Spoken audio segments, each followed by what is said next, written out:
Friends, this is Anupriya and welcome to my YouTube channel. ठीक है, तो वीडियो स्टार्ट करने से पहले happy new year to all of you. मैं आशा करती हूँ कि आप सबका ये नया साल बहुत अच्छा जाए, आप इस नए साल में खुशहाल रहें और मुझे भी खुश रखें। चैनल को मेरे सब्सक्राइब करके, मुझे मेरी वीडियोस को लाइक करके, व्यूज़ देके। So very very happy new year.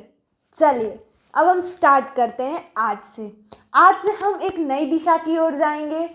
आज से हम ये रिजोल्यूशन लेते हैं कि हम पढ़ाई करेंगे। वैसे आज अभी तो मुझे अपना टॉपिक स्टार्ट करना है, बट आप एक न्यू ईयर रिजोल्यूशन बनाइए कि आप पढ़ेंगे, आप अपने गोल को अचीव करेंगे।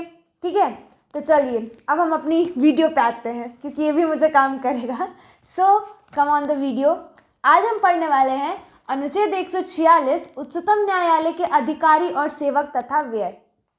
ठीक है, चलिए इसमें बताया गया है कि जितने भी हाई कोर्ट के जो मतलब अधिकारी होते हैं और सेवक, अधिकारी मतलब ऑफिसर्स, पहले तो मैं लिख दे रही हूँ, सुप्रीम कोर्ट के अधिकारी मतलब ऑफिसर्स, ठीक, और ये सर्वेंट्स मतलब सेवक। ठीक है, सेवक में लिख दे रही हूँ अधिकारी। ठीक, तो इनके बारे में बताया गया है कि इसमें जो जितने भी सुप्रीम कोर्ट के जो अधिकारी होते हैं, सेवक जो वहाँ पे काम करते हैं, उन लोगों का खर्चा कैसे चलता है और कैसे होगा। तो चलिए आइए देखते हैं। तो पहली बात कि सुप्रीम कोर्ट में जितने भी अधिकारी और सेवक होते हैं, चुने जाते हैं, मतलब अपॉइंट किए जाते हैं, वो सब सीजेआई के द्वारा किए जाते हैं, चीफ जस्टिस ऑफ इंडिया के द्वारा किए जाते हैं। ठीक है, और अगर सीजेआई नहीं है तो फिर उनके द्वारा चुने गए वो मेन जज के द्वारा की जाती है। मेन जज जो होते हैं सुप्रीम कोर्ट के, जो सीजेआई के द्वारा चुने जाते हैं, उनके द्वारा ये की जाती है। लेकिन यहाँ एक शर्त है कि ये प्रेसिडेंट के अप्रूवल से होना चाहिए। ठीक है, जो प्रेसिडेंट हैं हमारे, और एक और चीज़ यहाँ पे होनी चाहिए कि जो भी आदमी अधिकारी और सेवक बनने के लिए आया है वो यूपीएससी के द्वारा रिकमेंड, मतलब उसको यूपीएससी के द्वारा ये सजेशन देना, मतलब यूपीएससी के द्वारा रिकमेंड किया गया पर्सन हो कि नहीं, ये जो पर्सन है, मतलब ये जो आदमी है, ये सुप्रीम कोर्ट का सेवक या फिर ऑफिसर बनने के लिए काबिल है।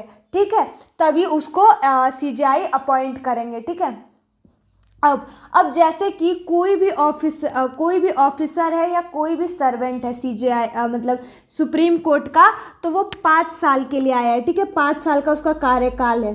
ठीक है, 5 साल का अगर उसका कार्यकाल है, तो अगर हमारे सीजेआई चाहते हैं तो ये उसके कार्यकाल को 6 साल कर सकते हैं, 7 साल कर सकते हैं, बढ़ा सकते हैं। ठीक है, लेकिन वो जो भी करेंगे वो प्रेसिडेंट के अप्रूवल के बात करेंगे, प्रेसिडेंट के सहमति के बात करेंगे। ठीक है, बिना राष्ट्रपति के सहमति के वो कोई भी चेंज नहीं कर सकते। ठीक है, चलिए अब इसका लास्ट पॉइंट देखते हैं। अब इसका लास्ट पॉइंट है कि जितना भी उनका खर्चा आता है, मतलब जितने अधिकारी और सेवक का जो वेतन होता है, सब कंसोलिडेटेड फंड ऑफ इंडिया से दिया जाएगा, मतलब राजकीय कोष से दिया जाएगा। तो आई होप आपको इतना समझ में आ गया होगा। चलिए आगे देखते हैं। तो अब है हमारा अनुच्छेद 147 व्याख्या। अब यहाँ व्याख्या क्या है, यहाँ पे संविधान की व्याख्या के बारे में कह रहा है कि हमने ये तो देख लिया कि संविधान को किसने लिखा, संविधान को पहले हमने पूरा एक जान लिया कि संविधान कैसे बना, लिखा, लेकिन संविधान को एक्सप्लेन करने की पावर किसके पास है? संविधान की व्याख्या करने की का जो शक्ति है वो किसके पास है? तो वो शक्ति है हमारे सुप्रीम कोर्ट के पास। किसके पास है? हमारे सुप्रीम कोर्ट के पास है। हमारे संविधान को एक्सप्लेन करने की पावर हमारे सुप्रीम कोर्ट के पास है। ठीक है, एज ए एग्जाम्पल मैं ले लेती हूँ कि अभी कुछ टाइम पहले ये आया था कि जो हमारा प्रस्तावना है, जो हमारी प्रियम्बल है, प्रियम्बल मैंने बताया भी था कि प्रियम्बल को हमारे संविधान का एक संविधान की आत्मा कहा जाता है। तो उसमें एक सवाल उठा था कि जो हमारा प्रियम्बल है वो हमारे संविधान का भाग है या नहीं। तो फिर इसको सुप्रीम कोर्ट ने ही बताया था कि हाँ, प्रियम्बल हमारे कॉन्स्टिट्यूशन का पार्ट है, हमारे संविधान का पार्ट है, हमारी प्रस्तावना।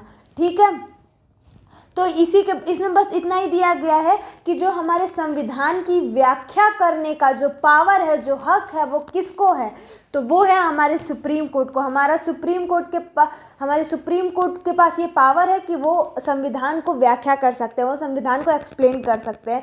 ठीक है, तो आई होप आपको इतना समझ में आ गया होगा। So thank you for watching my video. तो अगर आपको मेरी वीडियो अच्छी लगी होगी, मेरी वीडियो को लाइक करें, मेरे चैनल को सब्सक्राइब करें और मुझे देखते ही रहें। And lastly happy new year to all of you.